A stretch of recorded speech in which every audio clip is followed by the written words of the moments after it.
स्वागत आप सबों का बिहार एसटीईटी को लेकर के आज ये वीडियो सबसे पहले उन लोगों के लिए बहुत महत्वपूर्ण होगा जो लोग लगातार इस बात पर जोर देते हैं कि आनंद किशोर जो कि बीएसीबी के चेयरमैन हैं वो मेरिट नहीं हटने देंगे, वो मेरिट के पक्ष में हैं।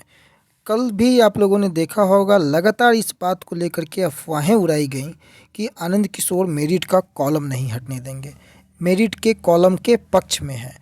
मैं उस बिंदु पर भी बात करूंगा। क्लॉज 2 और क्लॉज 12 क्या विज्ञापन रद्द करवा देगा, इन पे भी विस्तार से चर्चा होगी। 12,481 की क्या जीत होगी या क्वालिफाई हो जाएंगे बाहर, ऐसे ही चंद सवाल जो हैं जो मैंने लिखा है, यही कई लोगों का एक तकिया कलाम बन चुका है। सुबह उठते हुए आनंद किशोर मेरिट के साथ हैं, सुबह उठते हुए क्लॉज 2 क्लॉज 12 विज्ञापन रद्द करा देगा, 12,481 की जीत होगी और क्वालिफाई बाहर होंगे। ये उन लोगों का अब एक तरीके से स्लोगन हो गया है और इसी चारों बिंदुओं पर हम लोग बात करेंगे। सबसे पहले कल जो बातें हो रही थी, एक क्वालिफाई कैंडिडेट का कहीं इंटरव्यू था, उसको ये लोग दिखा करके उनके माध्यम से जब ये कहा गया कि आनंद किशोर मेरिट के कॉलम के साथ हैं, वो कॉलम नहीं हटने देंगे, उसको लेकर के कई लोग जो हैं वो कम से कम 20 फुट ऊपर उछल गए कि आनंद किशोर तो अब मेरिट के कॉलम के साथ है, कॉलम नहीं हटेगा, यानी कि अब मेरिट की बहाली हो रही है। सबसे पहली बात, अभी भी ये लोग इस बात को नहीं समझ पा रहे हैं कि मेरिट और नॉट इन मेरिट का कोई मुद्दा ही नहीं रह गया है। सबसे बड़ी बात, अगर इन्हें लगता भी है कि इनकी जीत सुनिश्चित है तो बिल्कुल निश्चिंत होकर कोर्ट केस के जजमेंट का इंतजार करना चाहिए। कोई भी उहापोह की स्थिति में ना रहना चाहिए, ना ही लोगों को बरगलाने की साजिश रचनी चाहिए। अब मेरिट के कॉलम के पक्ष में आनंद किशोर हैं। भाई एक मिनट के लिए अगर हम मान भी लें आपकी बात को, आज हम उन्हीं लोगों की बातों पे बात रखते हुए, उन्हीं लोगों की बातों को तवज्जो देते हुए और उसका जो सबसे वर्स्ट कंडीशन होगा वही हम लोग आज बात करेंगे। इस पर कई बार हमने कटाक्ष किया है, परंतु आज उन्हीं के अकॉर्डिंग बात करने का प्रयास करेंगे।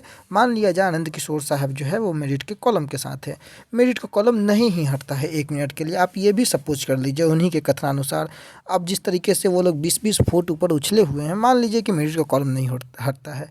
क्या हो गया, मेरिट का कॉलम नहीं हटा तो कॉलम नहीं हट करके भी आप बहाली में हिस्सा लेंगे और किसी के साथ कॉलम जोड़ करके भी वो बहाली के साथ बहाली में हिस्सा लेगा। आपके कॉलम में मेरिट लिखा हुआ है तो भी आप हिस्सेदार हैं, किसी के कॉलम में अगर नॉट इन मेरिट लिखा हुआ है तो भी वो हिस्सा ले रहा है, नौकरी पा रहा है, उससे प्रॉब्लम क्या है? अगर एक मिनट के लिए उन्हीं के अकॉर्डिंग मान लिया जाए तो ये क्या खुश होने वाली बातें हैं क्या? आप लोग लगातार इन सारी बिंदुओं को लेकर के स्वतः आकलन करें कि उस कॉलम का क्या अस्तित्व है जब गवर्नमेंट ने उसे अर्थहीन बता दिया है। 26 जून का लेटर जो है वो मेरिट और नॉट इन मेरिट के कॉलम को अर्थहीन मानता है, उसका कोई वैल्यू नहीं मानता है। उस कॉलम को लेकर के ज़्यादा तवज्जो देना, वो रहे ना रहे, वो जैसे भी हो, उससे कोई फ़र्क नहीं पड़ता है, पहली बात। दूसरी बिंदु आते हैं कि क्लॉज 2 और क्लॉज 12 विज्ञापन रद्द करवा देगा केस करने, और दूसरा जो 17,143 जो केस था जो इन लोगों के साथ टैग हुआ, उसके करने के 2-2.5 महीने के बाद, टैग हुए भी महीने दिन से ऊपर से ज़्यादा का समय निकल जाने के बाद इनको पता लग रहा है कि क्लॉज 2 और क्लॉज 12 को क्रॉसिंग की बात यहाँ पर कही गई है। मैंने कई बार अपने वीडियो में इस बात का उल्लेख किया है कि क्लॉज 2 और क्लॉज 12 को यहाँ पर जो है चैलेंज किया गया है क्योंकि नियुक्ति नियमावली के अगेंस्ट है, सर्विस कंडीशन रूल के अगेंस्ट ये जो है नोटिफिकेशन निकला था। परंतु कई महाशय को ये बात अभी तत्काल में पता लगा है। इसी से आप अंदाज़ा लगाइए कि वो लोग कितने जागरूक हैं एसटीटी के कंडीशंस को देखते हुए, उनके केस को देखते हुए। दूसरी महत्वपूर्ण बात कि अगर 2 और 12 से आपको अगर इतना ही डर है कि विज्ञापन रद्द हो जाएगा, तो आपने ही तो कहा था कि विज्ञापन रद्द नहीं होगा। 12,481 और 17,143 हो या 12,021 से कोई भी केस हो, बिहार एसटीईटी के लिए कोई भी केस नुकसानदेह छोड़ करके फ़ायदा कहीं से देने वाला नहीं है। मैंने हमेशा कहा है कि इससे नुकसान अभ्यर्थियों का होगा, हमेशा लॉस में स्टूडेंट रहेंगे। फ़ायदा स्टूडेंट का केस से नहीं होता है, फ़ायदा कुछ लोगों का होता है जो लोग केस करते हैं, उस केस के नाम पे लाखों की चंदा उगाहियाँ करते हैं। अगर इतना ही डर है कि विज्ञापन रद्द हो जाएगा तो आप अपने लिए ना सही अभ्यर्थियों के लिए केस विड्रॉ करें, सभी लोग केस विड्रॉ कर लें। 12,481 भी विड्रॉ कर लिया जाए, 17,143 भी विड्रॉ कर लिया जाए, 12,021 भी विड्रॉ कर लिया जाए। अगर इतना डर है कि विज्ञापन रद्द हो जाएगा, और अगर वो चीज़ गलत है, मान लीजिए कि किसी चीज़ को कोई अगर चैलेंज किया है, तो वो चैलेंज अगर आपको गलत लगता है तो आप उसको आकर के स्पष्टीकरण दें कि वो किस तरीके से गलत है। क्योंकि कोर्ट में जाने वाले कोई भी हो, उसके फेवर में कोई भी एक आम मेहनत का अभ्यर्थी नहीं होता है। लोग कोर्ट में चले जाते हैं बहाली को फंसाने के लिए। अगर ये 12/481 हो, 12/021 हो, 17/143 हो, ये कोर्ट केस में जितने भी कोर्ट में केस चल रहे हैं अभी आज के समय में, आप लोगों को अगर डर है कि विज्ञापन रद्द हो जाएगा तो आप लोगों को वापस लेना चाहिए, बिल्कुल वापस लेना चाहिए केस। परंतु आप वापस नहीं लेंगे। क्यों नहीं लेंगे? क्योंकि आपको बहाली होने से मतलब नहीं है, आपको बहाली को फंसाना ही आपका उद्देश्य है। और आप बहाली फंसा करके ही जो है आप जैसे जो प्रजाति हैं वो जीवित बचेंगे, अन्यथा आपकी प्रजाति जो है वो विलुप्त होने के कगार पे आ चुकी है। दुकान तो कई लोगों के बंद हो चुके हैं। इसलिए क्लॉज 2 और क्लॉज 12, क्लॉज 2 में जिस प्रकार से मेरिट की बातें की गई है, यहाँ पर आपके सामने ये इमेज कई दिनों से घूम रहा है कि क्लॉज 2 में जो मेरिट बनाने का अधिकार है वो बीएसईबी को किसने दिया? जो शिक्षक नियोजन इकाई को वो अधिकार है। ये जज साहब को तय करना है कि क्या सर्विस कंडीशन रूल के अकॉर्डिंग है ये नोटिफिकेशन या सर्विस कंडीशन रूल के अगेंस्ट है ये नोटिफिकेशन।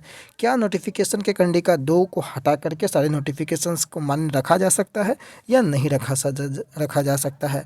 क्या कंडीशंस जो हैं सर्विस कंडीशन रूल का उल्लंघन कंडिका 2 करती है या नहीं करती है, ये तय करना है जज साहब को।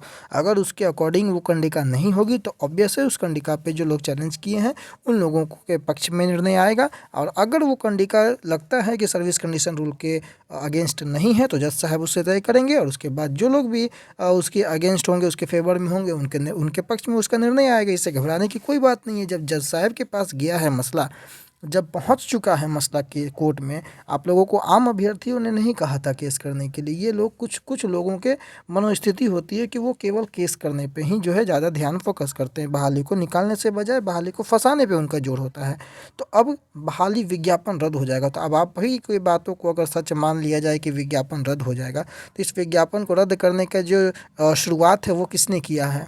केस जो है चाहे 12/021 हो, चाहे 12/481 हो, 17/143 में ये मांगे कही गई और 17/143 टैग किसके साथ है? 12/481 के साथ टैग है।